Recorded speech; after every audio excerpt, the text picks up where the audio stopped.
Hey guys, and welcome to another edition of GOAT Movies, the podcast for the simple movie lover, where we discuss movies we've recently seen and see if they have what it takes to become the next greatest of all time. What makes a GOAT movie? Is it quotable? Is it lovable? Is it any-able? I'm your host, Carlos, and you'll find that out today and more. Get your whoopsie jars ready because today it's gonna be explicit. Today we're reviewing A Simple Favor.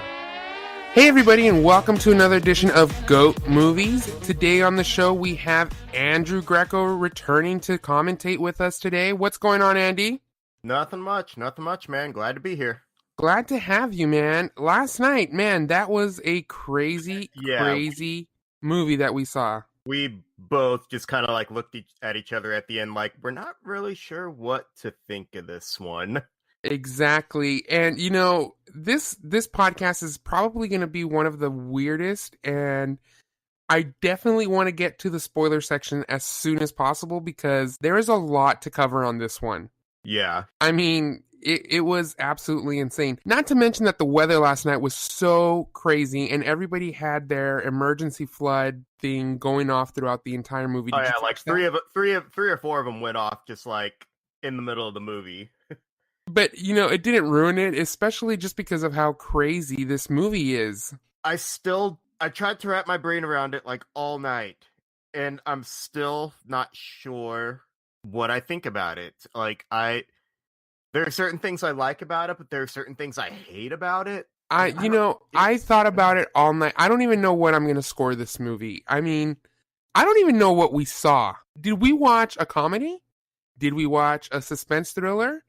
Did we watch a scary movie? It is completely all over the place. So let's just jump straight into this, okay? So we're talking about A Simple Favor, and the director was Paul Feig. And you had mentioned to me a couple of the movies that we should know Paul Feig from. Yeah. He is mostly known for comedy. So his first big one that made him Paul Feig is Bridesmaids.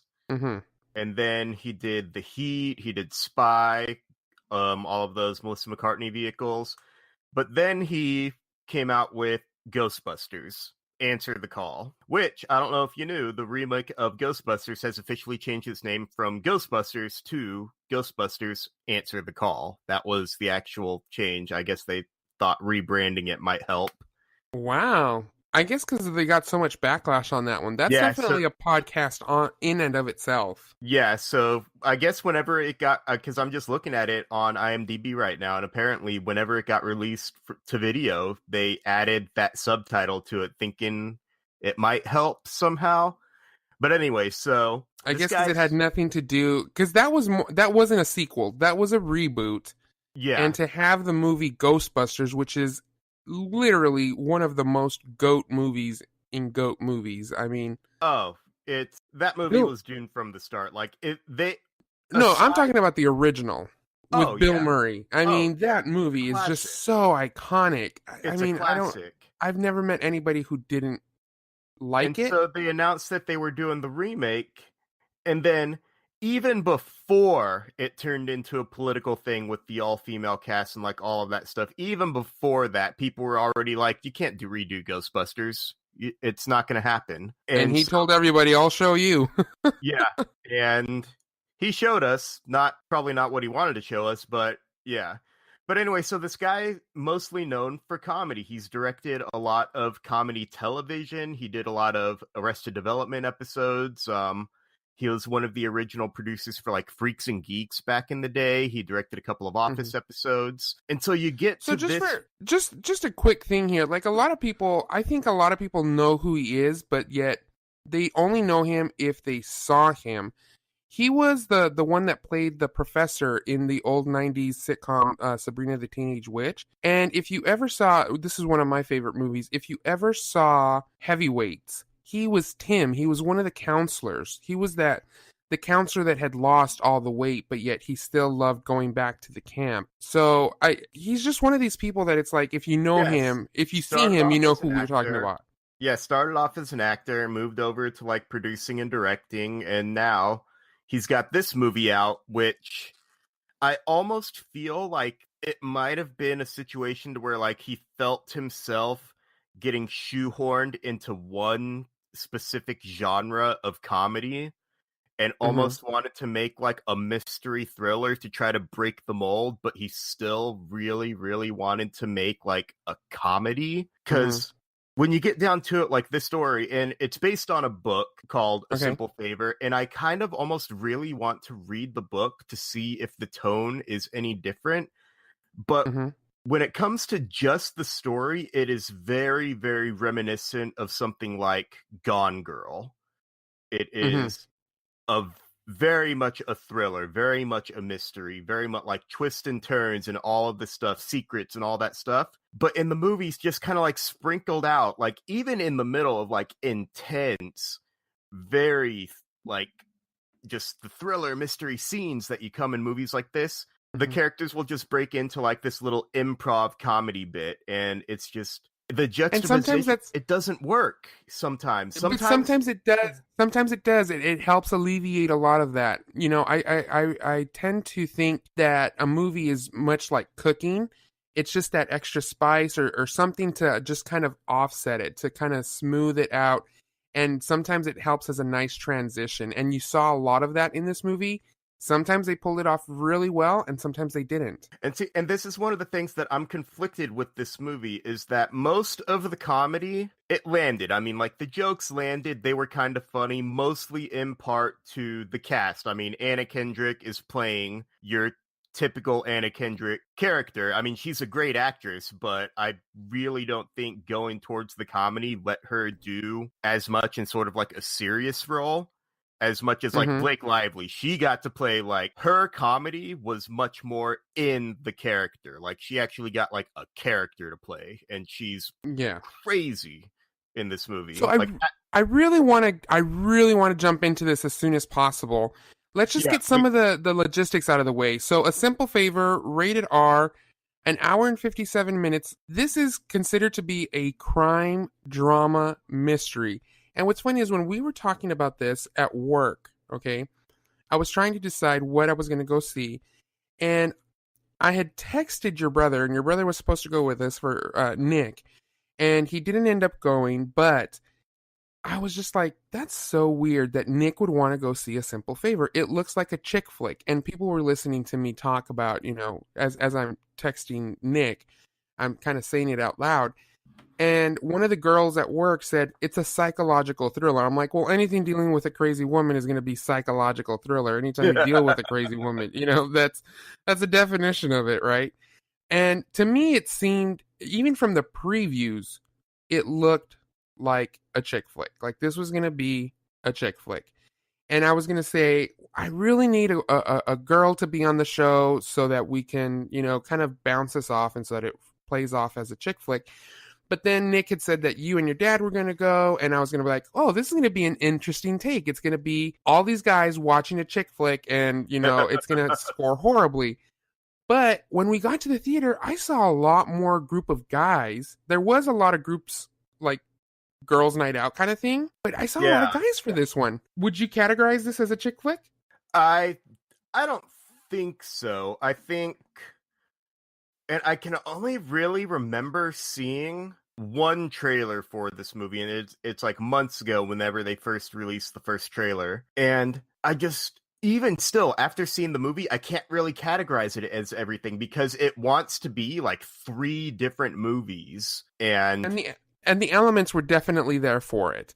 yeah, I So mean, I it could. really want to jump into this. Let's get our Okay, yeah, we grading we gotta system out of the way start because talking. I just Yeah, I just feel like we're gonna end up jumping into spoilers without intending it, and there's a yeah. lot. I'm not sure what to talk about without like, because it's like, oh, is that a spoiler? I don't really know. Like, Yeah, so let's get our rating system right out of the way. I know this one's going to be one of the most difficult rating systems that we ever give out.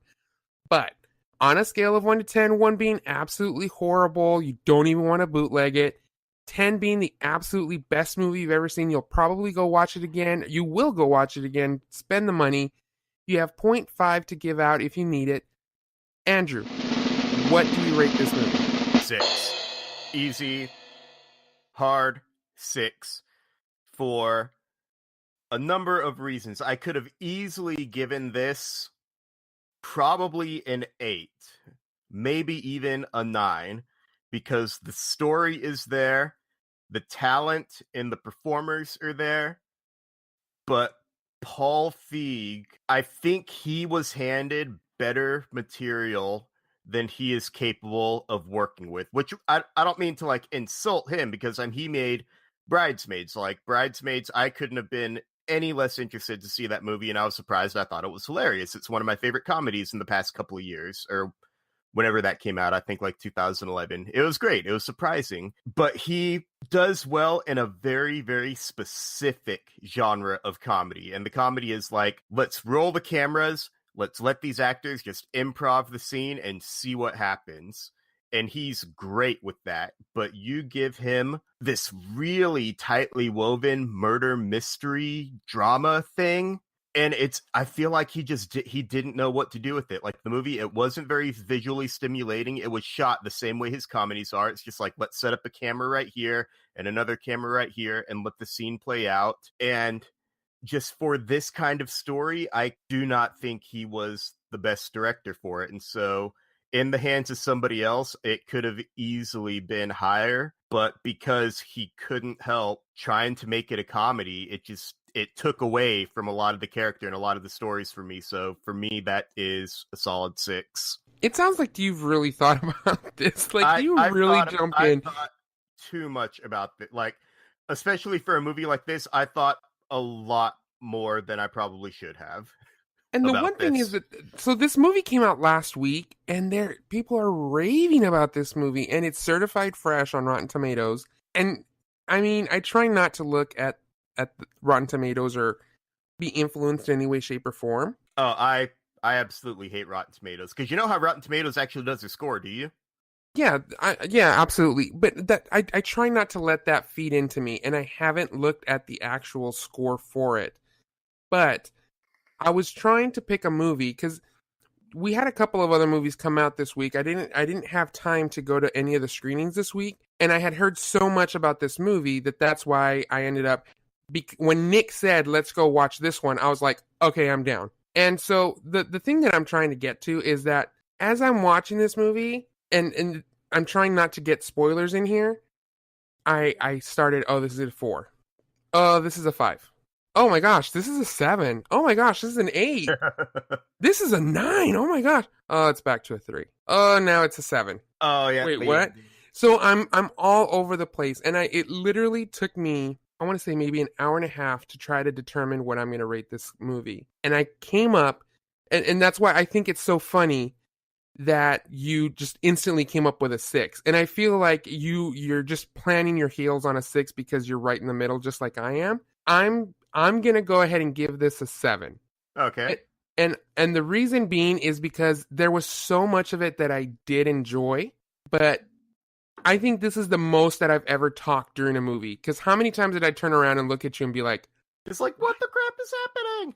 And then, not only that, but at the very end, once the credits start rolling, I think this is the one and only movie that I started not yelling, but very audibly, loudly saying, what the fuck was that? What did I just watch? And I wasn't alone. I was not alone. There was a lot of people that were just looking around like, did I just like that? Or did I hate it? Like, what was that all about? Because, you get to the ending where there's like this... Spoilers. I know. We can't. You know what? Let's just go ahead and roll the trailer for A Simple Favor and then jump right into this, because there is going to be so much for us to cover on this one. So without further ado, here's the trailer for A Simple Favor. A few weeks ago, I met Emily, this wonderful, elegant person. Our sons brought us together, actually. Come here, little dude. Can me and Miles have a play date today? You drink? Does your kid drink? Maybe? I mean, it's never too early to start teaching I them. think you're joking, but great. J'adore mon poisson rouge. Every time we do this, I feel so high tone. Want to trade confessions? No. Come on. What's the wildest thing you've ever done? She is an enigma, my wife. You can get closer. You can never quite reach her. She's like a beautiful ghost. you just take my picture? Erase it. I guess I'm probably not the kind of person you're normally friends with. Oh, you do not want to be friends with me. Trust me. Stephanie, I need your help. Are you okay? I'm fine, but I do need just a simple favor. Can you come over? Yeah. 5 days ago, Emily went missing.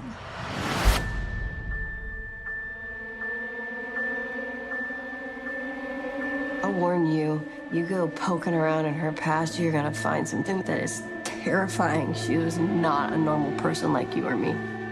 I've never seen such a beautiful girl want to be so invisible.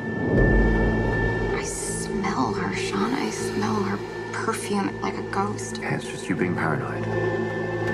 I saw my mom. She told me to say hi to Stephanie.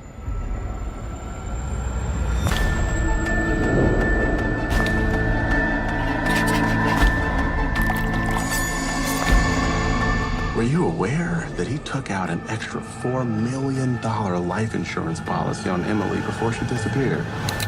People do terrible things for their own reasons. He thought you knew more than you were letting on.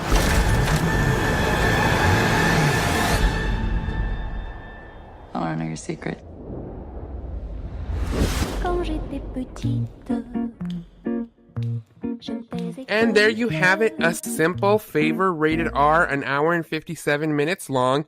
I really want to jump into this, so here you guys go. Here is your spoiler alert. Red alert! If you haven't seen the movie, if you really want to watch it, and I really want you guys to join in with us, please go ahead and pause the podcast. Come on back after you've seen it, because anything after this point is going to be fair game. All right, so let's just go ahead and jump right into this. Now, one thing I do need to mention before I give you the mic over here, Andrew, is in the beginning I said get your oopsie jars ready, right? The oopsie jar is part of this whole movie, and it's basically Anna Kendrick's character's way of a swear jar. Yeah. And let me tell you something, there's going to be a lot of swearing in this podcast. I marked it explicit for a reason. And there's a lot of cussing in this movie. So this is definitely not one for the kiddos. This movie was intense. I mean, I'm still trying to boggle what I watched because I don't know. While I gather my thoughts, all right, I want you to take the reins here and tell me what you liked, what you didn't like, talk about your favorite scenes. And I'm going to silently take notes over here because there's a bunch of things. And I really think that this is the one podcast, Andrew, where I may actually sway your vote, or you may sway my score because I don't know what I watched, and I don't know if I liked it or not. So I'm really excited about this. So go ahead, Andrew. What were some of your favorite parts of this movie? Okay, so we've officially entered spoiler territory, and one of the things I will say, it was like a little detail in the movie that I did like, but because of the movie, the kind of movie it is, and what I was expecting out of a movie like this, it was spoiled for me the second it came up on screen. So I'll just ask you really quick, and we are officially entering spoiler right here. Yeah, we're spoiler alert has been issued. Do you want me to issue it again? No, we got it. Okay, we got it. Okay.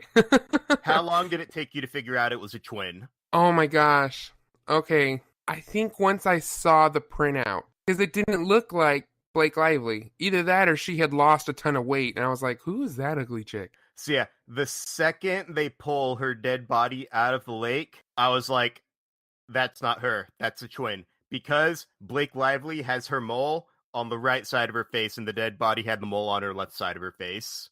Really? Yep. I didn't even notice any of that. So whenever you get into the flashbacks with the twin later, it is, I believe, it's Blake Lively playing both characters, because you never see both of their faces on screen at the same time. And I think it was just her in heavy makeup. Either that, or it was just somebody who looked an awful lot like her. Well, her voice was very deep, and I don't know how Blake Lively would have pulled that off. I think that's very difficult to talk like this. And so whenever they got into the flashbacks right there, the mole was on the other side, because they're twins, and so they're opposites. And so one had the mole on the right side, one had the mole on the left side, and so I Blake swear, you gotta Lively's- be like Rain Man, Andy, because you notice things that just completely... It's because I, work in the industry. I make movies. It's those stupid little details that ruin movies for me. Like the little things that nobody would ever notice, I notice, and I'm like, they could have fixed that problem in 5 minutes and I would have noticed it. And now like immersion is broken. I hate it. Like me and all my friends, ask anybody who works and like makes movies and like does all of this stuff, and they'll tell you, oh, making it ruins watching movies for you because you notice all of the little crap. But and like, sometimes I enjoy finding that stuff. Yeah. Sometimes I look for those things. So that's that one. But in this case, it wasn't like a mistake or anything like that. It was one of those little subtle details that like it was blatant. It gives you like foreshadowing, like if you're paying attention and if it's foreshadowing. But for me, it was foreshadowing too early because I was kind of like, oh, well, like she just showed up dead and like already I know that she's not really dead. And so, but like that didn't really take me out of it. I thought that was interesting. I was kind of excited to see how they bring everything back to it. Mm-hmm. And so that was one of the cool little parts that I liked, is that they were actually attentive enough to add that little detail in there, because they could have easily not added that detail in there. Well, but obviously you weren't paying close enough attention because she's not a twin. She's a triplet. A triplet, yeah. One died in the womb. And so I think she said that they offed her in the womb. Yeah, like she made that offhanded joke that says she offed her in the womb, which again, there was another piece of foreshadowing, which it wasn't really like foreshadowing because at that point in the story, you didn't know that Blake Lively killed her twin. She was trying to play it off as if like the twin had committed suicide, but I mean, really, everybody knew she actually killed her. I really think that I determined that it wasn't Blake Lively who was dead. This was after the little boy had said, "Oh, I saw Mom." Mm-hmm. And before Anna Kendrick's character got the phone call from Blake Lively, I think I determined it once they said that she had heroin in her system. Oh, and yeah, that she had track marks. Because she, and the reason I was like, oh, that's not, it has to be a twin or something, is because Blake Lively throughout the entire movie, she had her arms covered, but she always wore very revealing clothes. So how would she be able to hide track marks on her arm? Yeah. And her character was a very not unforgiving, but carefree character. Very unfiltered. Yeah, so if she was doing heroin, I just feel like she would be open about that and be like, I shoot up, and what? It was just very out of character, which I don't think Blake Lively definitely had her moments in this movie as a badass, unfiltered woman, but then sometimes she kind of took it too far, or it wasn't executed properly. Does that make sense? Like, yeah, and that comes down to, I think that would come down to the script, because there are definitely like parts where like it works with her character that she's unfiltered and she's just like literally just saying the first thing that comes to her mind and it's just making Anna Kendrick's character completely awkward. And there are certain parts where it hits, but there are certain lines of dialogue and certain, I guess, like punchlines to jokes that are just kind of like, really, like, for me, it almost like breaks the immersion. Like it wasn't a natural thing for her character to say. It was deliberately set up to sound like a joke. Like, you know what I'm saying? Yeah, absolutely. And I think that's where that comes down to. It comes down to my problem with someone like Paul Feig directing this, because there are certain parts that really, really land, and there are certain parts where it's appropriate to have some sort of comic relief.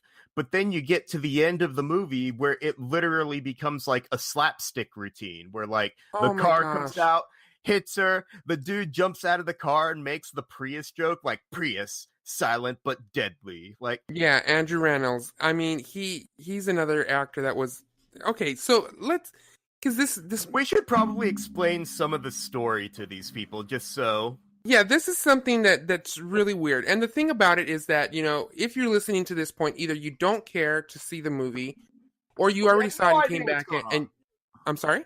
Or you have no idea what's going on. Yeah, absolutely. So, okay, before we jump into that, one thing that you had mentioned before the spoiler alert is that you feel like this is more, not so much on the actors, but more of the directing style of Paul Feig. Okay? Yeah. So, with that being said, I just feel like all the elements were there. The storyline was there, the actors were there, everything was there for the perfect murder mystery, the perfect suspense thriller. And what's funny is, as I came home from watching this, I was talking to my cousin, because it's my cousin's birthday, so shout out Daryl, happy birthday. Hey, happy birthday. And I remember the text messages that we were sending back and forth, and I'm going to read you a part of it. I said, I saw A Simple Favor with Blake Lively and Anna Kendrick. He goes, isn't that a chick flick? And I said, I have no clue what to rate this movie. I don't know what I saw. It's amazing, yet horrible. Suspenseful, yet predictable. Because there was a lot of parts that were predictable. Yeah. And the whole thing about this is, I just feel like maybe this was Paul Feig's attempt at doing a serious movie, a drama.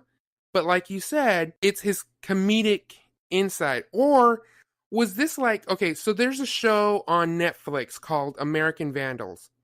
Yes. And it just came up with season 2. Season 2 just came out. And I just feel like this is what this movie was like. It's American Vandals on the big screen. But yet there was so many parts of this movie where it completely entranced me and it completely got me, that I was like, okay, I could like this movie. So when the movie first starts, I got to give a shout out to Anna Kendrick on this one, because she portrays this mommy vlogger, okay? And I actually know a mommy vlogger, so hi Madison, shout out to you. And she plays this mommy vlogger, and the reason I relate to her is because you're just trying to build your subscriptions, your followers and stuff. So I could kind of relate to her with that, with this podcast, which we're up to about 352 subscribers. So thank you so much to everybody. Remember to comment, share, all the good stuff here, right? And Anna Kendrick plays like this, I don't know if it's daily or just periodically kind of thing, but she broadcasts everything, and that's how the movie starts, right?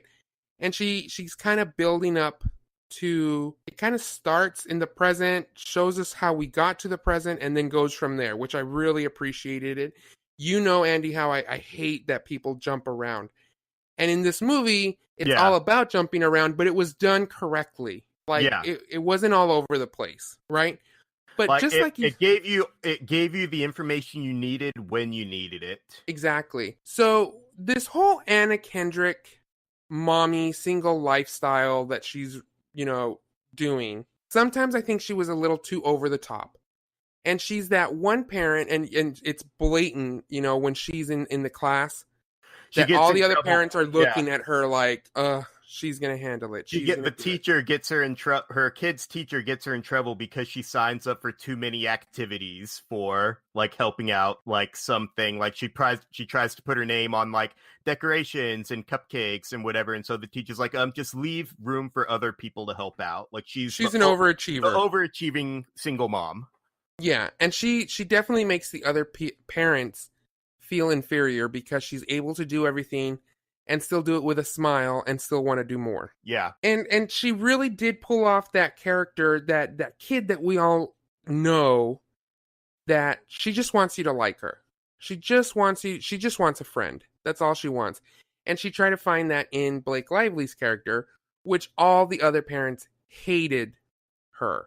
They hated Blake Lively, right? Yeah. Oh yeah, she's just like this uber elitist bitch. She's got a job. She's like executive of marketing or something at vice president of public relations. Vice president of public relations at this fashion designers company in New York. And so she's just like even if you watch, I'm literally on the IMDb page right here, and they have a screen cap from the trailer, and she's got like this tuxedo with a bow tie and these red gloves, and just like seeing just that one picture of her, it's just like, I'm gonna hate this bitch. And here's the thing, when I first saw her, she wore pantsuits throughout the entire movie, and my Yeah. thing is she trying to be like Hillary Clinton? Like, are you serious? Like this pantsuit lady? But what's interesting is I actually saw an interview with Blake Lively about this, and she is trying to be like Paul Feig. And Paul Feig, although in the movies that I've seen him, he kind of just plays like a dope. I've seen all these interviews with him. He's always decked out. He's always in a three-piece suit. Oh, He's yeah, always like very seen, yeah. dapper. And Blake Lively said, this is the type of character that I see for myself in this movie. And so that's actually who she's trying to play. She's trying to be just like Paul Feig, just totally decked out. And I guess being in the fashion industry, you know, she has to be fashionable at all times. So that's on that one.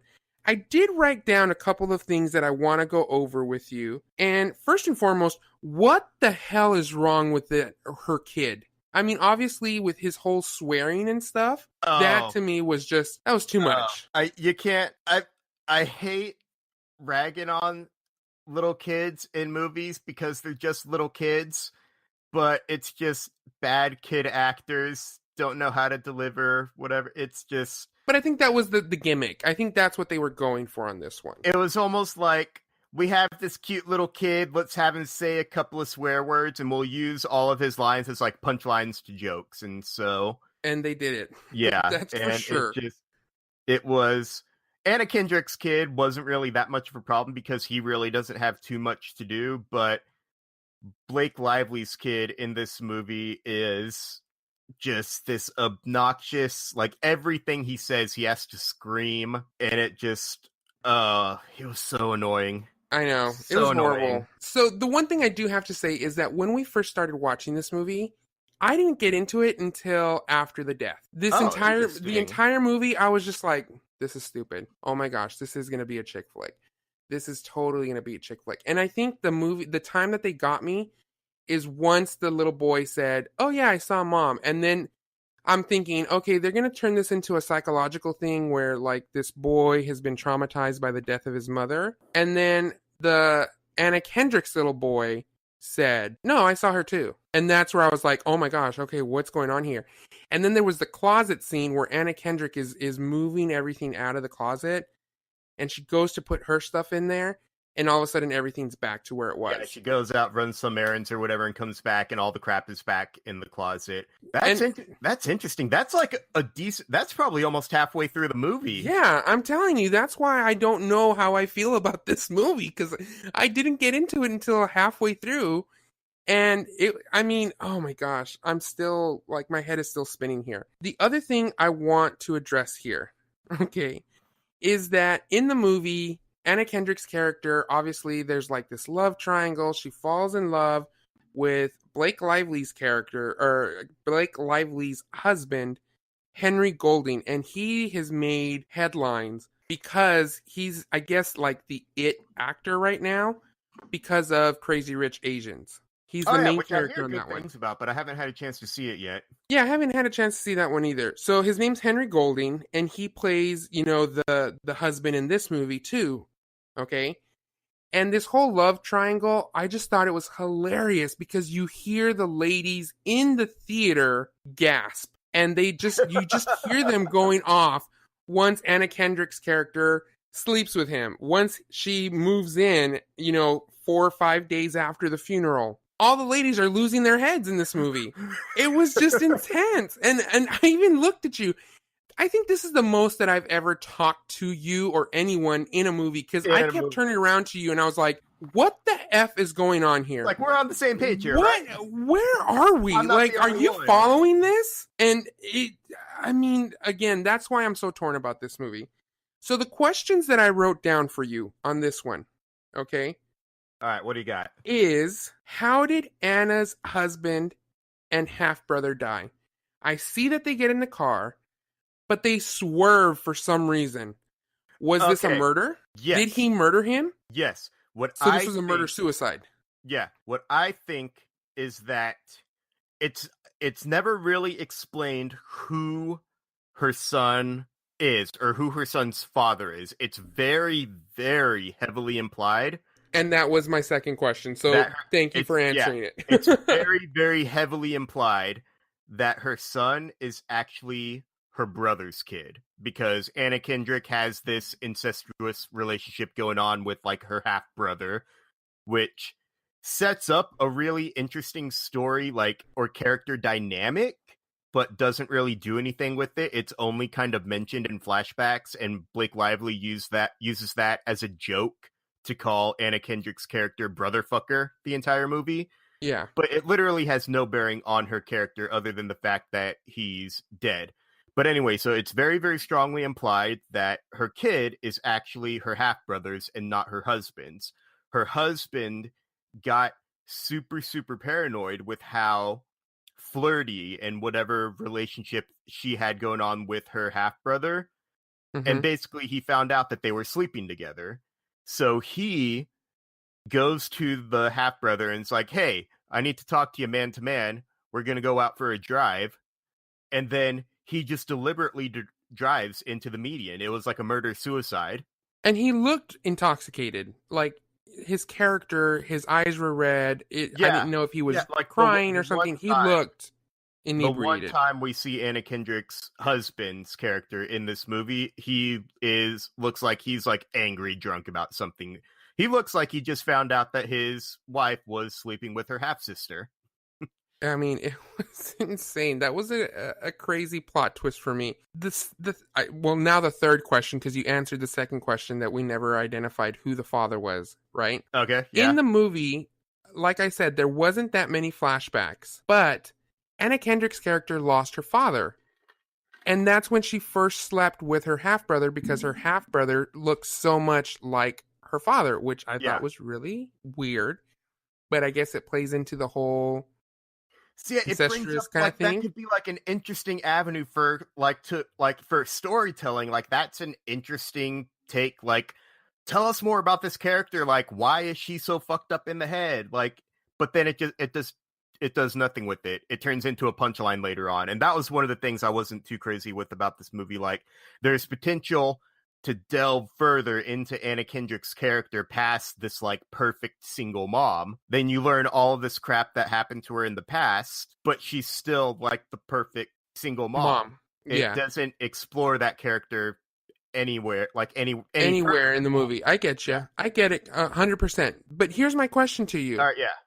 Did her father die when she was younger? Or was she already married? No. Whenever she is first explained, so whenever you find out that her dad died and she slept with her half-brother, like a half-brother she didn't even know existed, she and Blake Lively are exchanging stories of like the craziest thing they've ever done.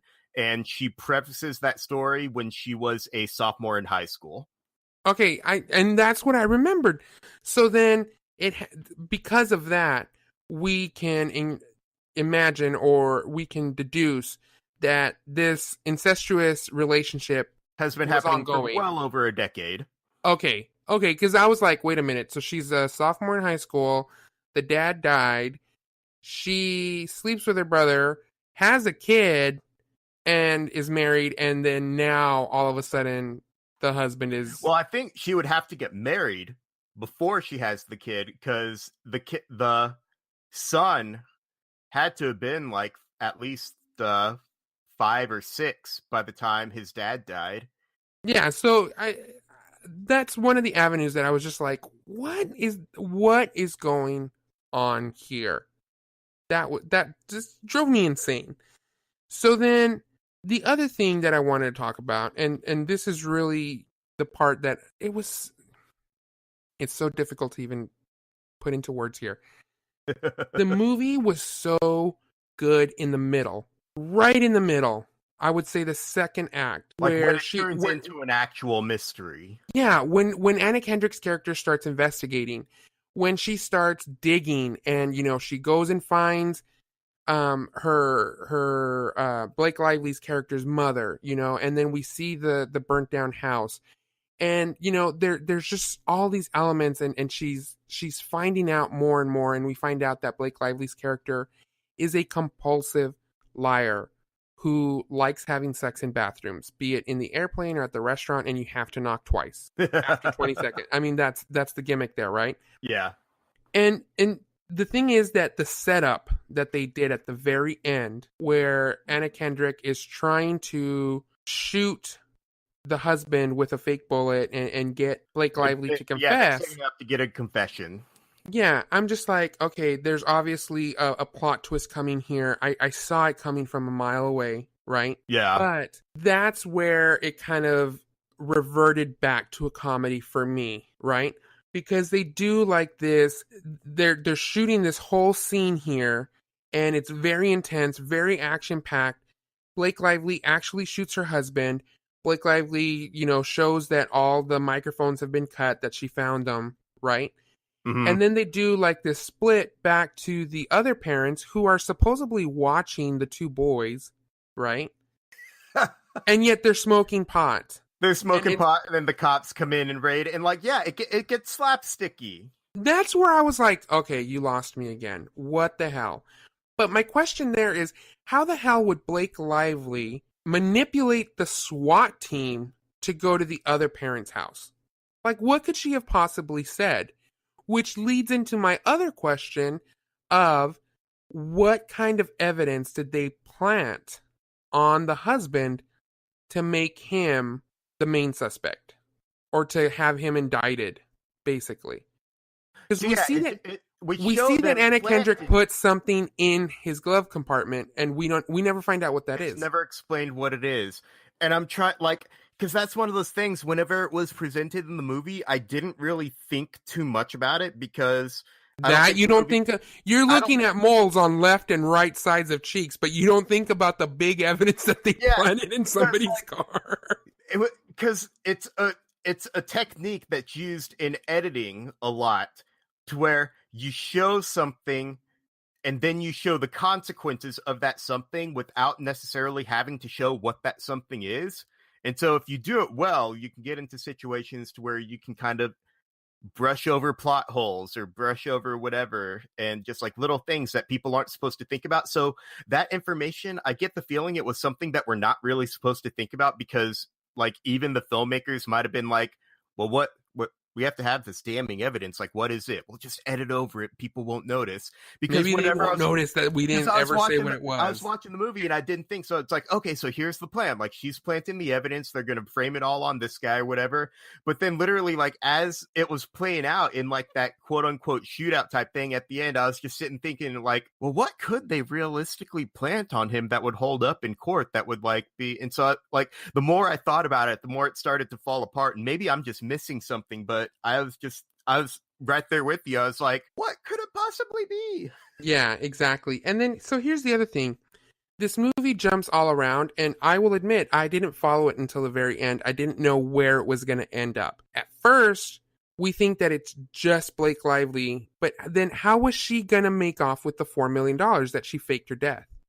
So that leads into, was Henry Golding's character in on it the entire time? Did he know that Blake Lively was actually alive? I don't think so. Because he actually believed it. He actually believed that she was dead, and he was legitimately shocked that she walked in at the restaurant. But then, here's my thing. Okay. Was he shocked because she came out in public sooner than they had expected? Or because he actually thought she was dead?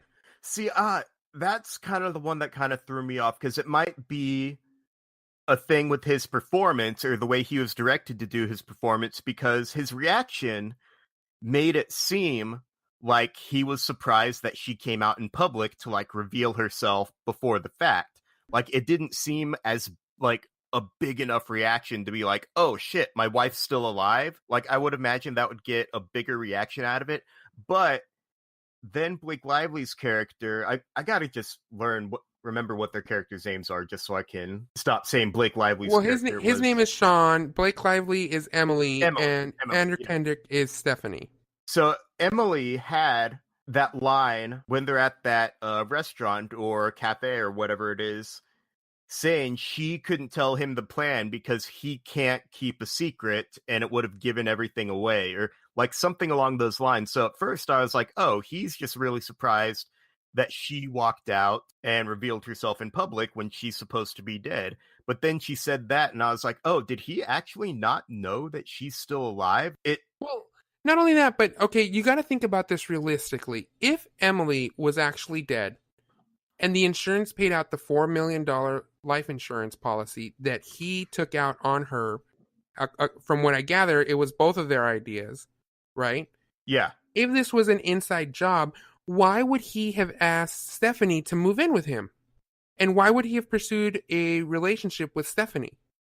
Were they going to bring her in on it once the $4 million was paid out? Yeah, because so someone's ending up screwed with no money. Because Emily's out there living in some freaking hotel, laying low, waiting for the insurance money to come in. Yeah, so then how would she have gotten the money if, if we have Sean who actually thinks that he's dead, that she's dead? So that there was that. And then there's even that line that Anna Kendrick says, and I don't remember the name of the movie that she mentioned, but she had made reference to an old French film where the wife and the mistress get together and kill off the husband and live off of his insurance. Diabolique. Okay, Diabolique. So then I'm thinking, okay, is this maybe like a reboot, kind of a reimagining of that one? Are Emily and Stephanie in cahoots against Sean? And then all of a sudden, at the very end, you see Anna Kendrick with the gun, and I'm like, okay, maybe this isn't it. Maybe Anna Kendrick is gonna, I keep switching names here. Maybe Stephanie is gonna screw both of them and get rid of Emily and Sean and live happily ever after with two little boys, one that wasn't incestuous, right? and make off like a bandit with the $4 million, because Emily didn't have any family left, supposedly, right? Even though we know that she's got a psychotic drunk mother. And who was that, like a caretaker or? Yeah, I think he was just like the executor of the estate that lived there, or maybe it was like mom's new boyfriend or mom's new husband. It's like somebody. They say what he is, I think, in one line of dialogue, but it doesn't really do too much to explain like much.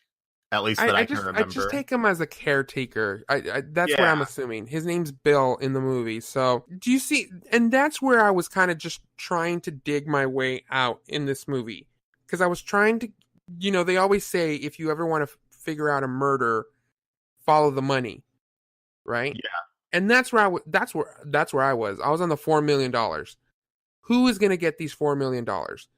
And while we're on that, I didn't like that black cop, that investigator. He was a little too smug. Yeah, and that I could chalk that up to the direction he was given for his performance, because the more I thought about it, because I was kind of on the same page as you, it's like he's being more smug than he needs to. Like, it sounds like he's trying to be smart, but it's coming off as more smug.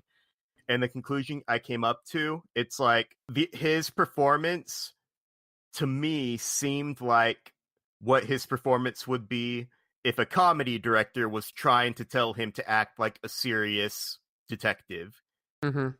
Much like the Brooklyn Nine-Nine. Right. Very much.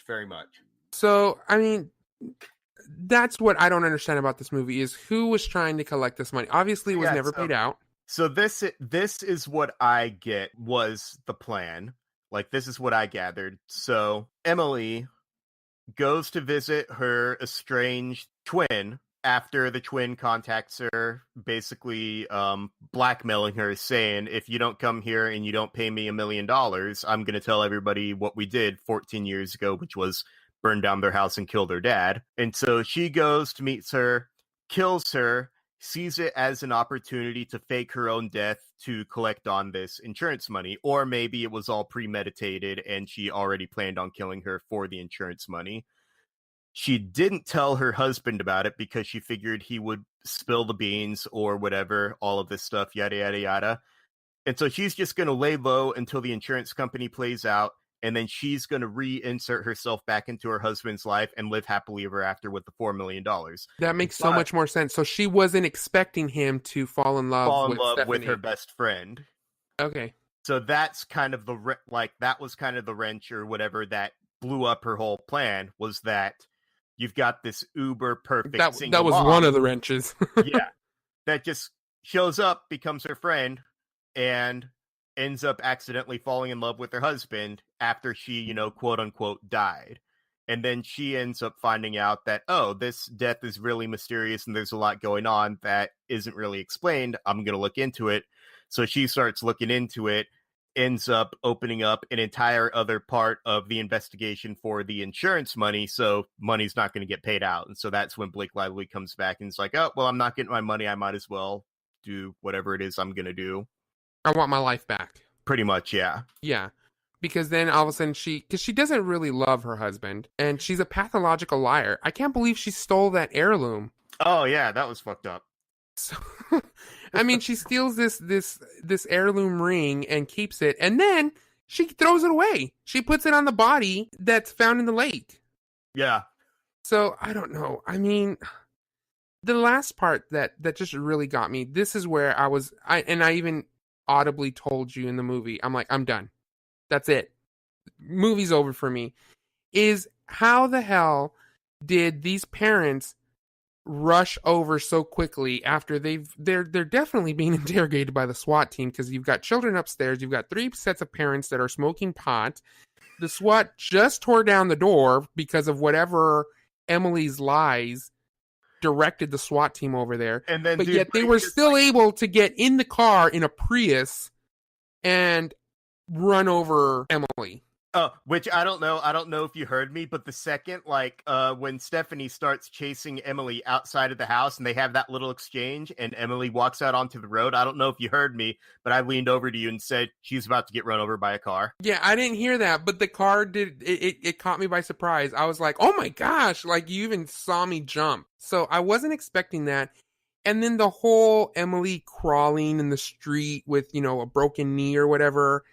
And Stephanie's standing on the sidelines like, ooh, that looks painful. That looks painful. You should just stop. You should just stop. Let him arrest you or whatever. Like I said, it turned that intense, quote unquote, shootout type moment that they had at the end of the movie to wrap everything together, and they turned it into a slapstick routine. Oh, it was awful. The last 5 minutes of the movie. I did find it kind of funny that Emily was trying to be, I think this was Emily's kind of final jab, because she knew that she was going to end up killing Sean and Stephanie, that she was dressed very proper, very, what is her name? The Cleaver woman, June Cleaver from Leave It to Beaver, in that poofy dress, and she was trying to be just like Stephanie and, just a little housewife. But yet, when Stephanie walks in with the gun, she's now more the modern chic, very fashionable, and then she's got the hidden little camera.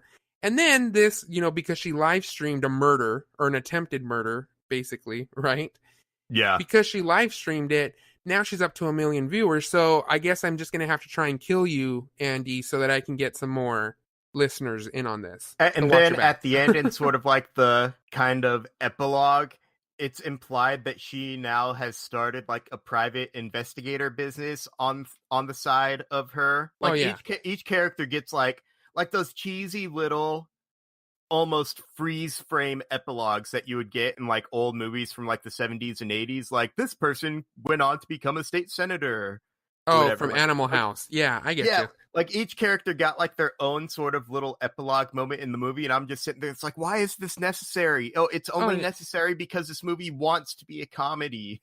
I know. I think at the very end, Paul Feig, again, my thought is that Paul Feig got this script, saw that it was an amazing suspense thriller, said, you know what? I'm going to give this a shot. Let's do it. And then his inner comedy-ness had to come out, and he sprinkled a little bit about it. And by the end of it, he was just like, let's just make it a comedy. Let's just make it funny. And then at the end, he just threw his hands up and he's like, go with it. Let's just go with it. And those little epilogues that you're talking about, to me, I was just like, I'm so over this. I'm done. And that's where I stopped. Yeah, especially after her getting run over by the car. Again. I was just really yeah. I've already. Once I saw the car, I was done. Checked out. Yeah, I've already checked out. I know how this movie ends. She's gonna end up going to prison or whatever. Yada yada. And I was just I've already checked out. I just want to see the credits roll, so it's like a courteous that I can leave the theater now. Yeah.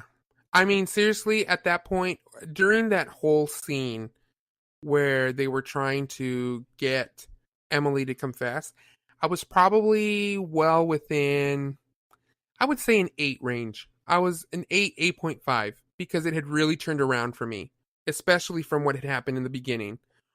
The second that she got run over by the Prius and that he does that stupid silent but deadly, I was just like, this movie's a 4. I was so done. I checked out at that moment. But after talking about it and really thinking about this, that's where I came up with my score at the beginning. So let's just go ahead and wrap up. We've been talking for a while here. After everything that we've discussed, Andy, on a scale of 1 to 10, you have 0.5 to give however you like, 1 being the worst, 10 being the best. Where are you rating A Simple Favor? I'm still going to hold myself at a 6.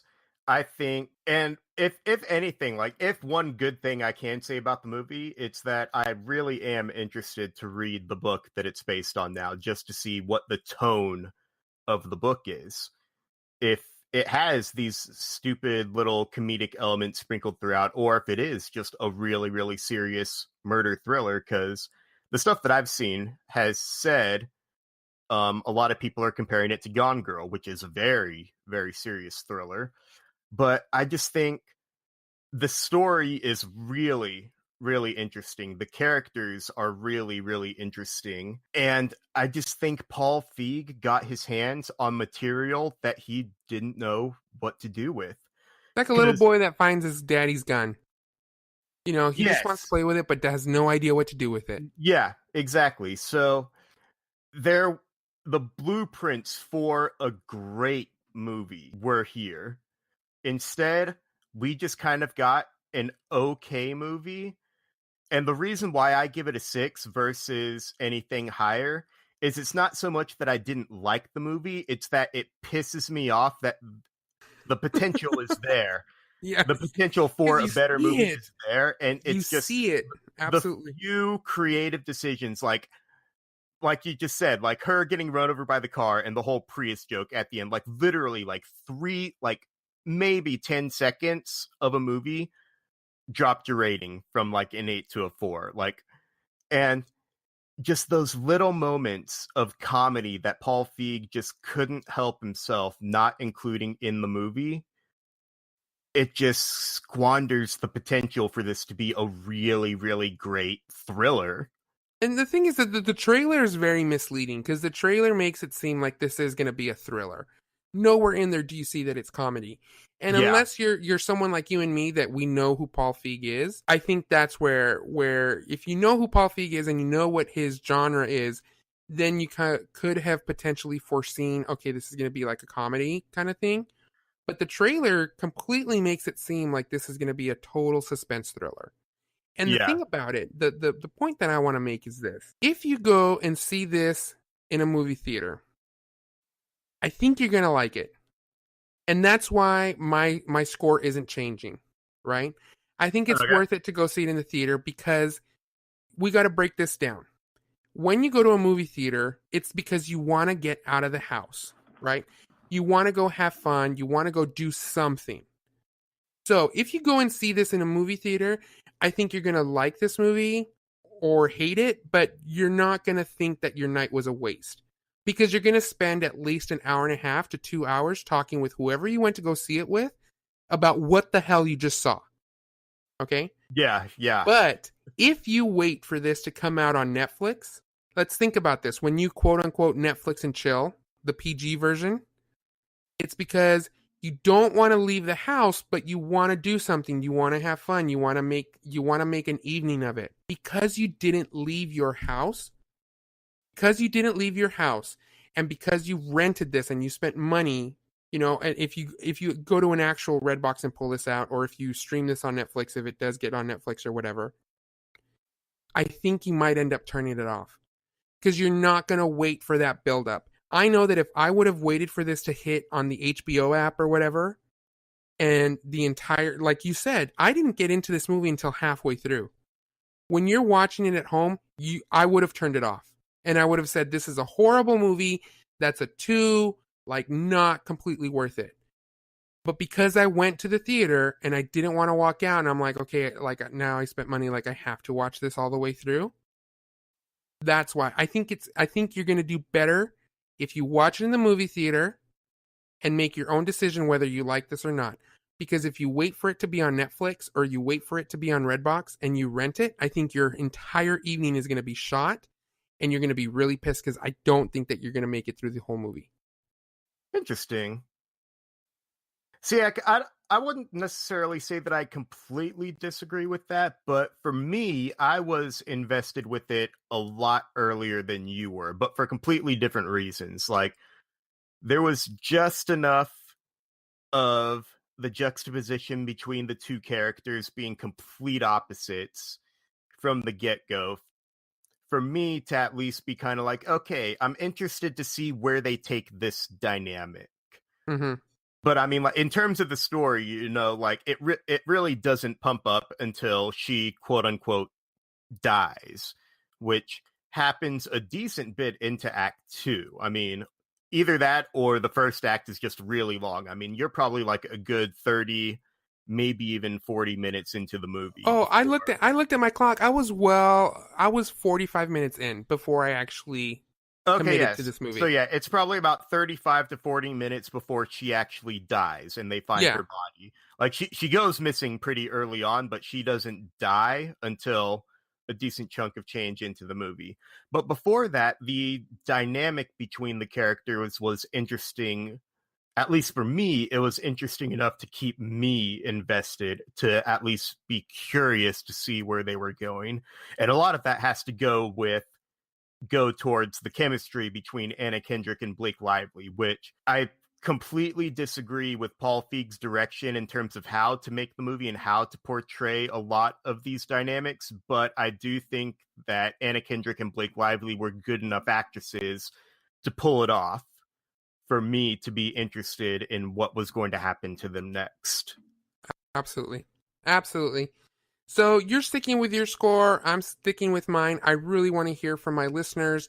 Please email me. Let me know what you think about this movie, because I'm completely torn about it. And I'm not gonna lie. I wouldn't object to go see this movie again in theaters just to try and just to give it a second shot. And I think if I went and saw it again, I could either say, okay, I really like this movie, or I really hate this movie. Yeah, I don't think it's going to be in between.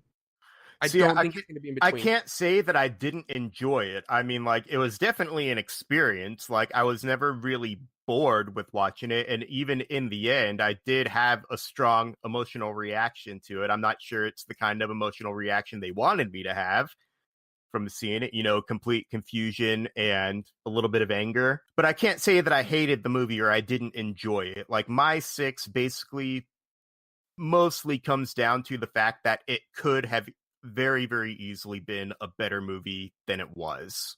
Yeah. And it's complete disappointment. Yeah. Definitely room for improvement. Well, that's going to do it for this edition of GOAT Movies. I just really want to thank you, Andy, for joining us on the show. It's always a pleasure to have you on. Yeah, thanks for having me anytime.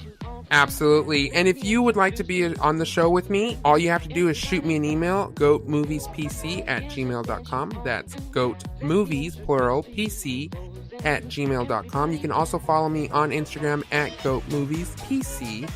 And just remember to comment, rate, subscribe, and share this podcast, just like Stephanie. And, hopefully one day we'll be able to get to 1 million subscribers, just like Stephanie did. I guess, like I said, I'm going to have to murder you, Andy, and have it on the air. No, we just have to fake my murder. There we go. Fake it. Well, let's take out your life insurance first. Yeah, then you'll get the 1 million subscribers, and we got the life insurance money. There we go. Well, thanks for listening, everybody, and we'll see you next week. Whatever pose you're in, pose in. Everybody pose. Get a partner, then begin.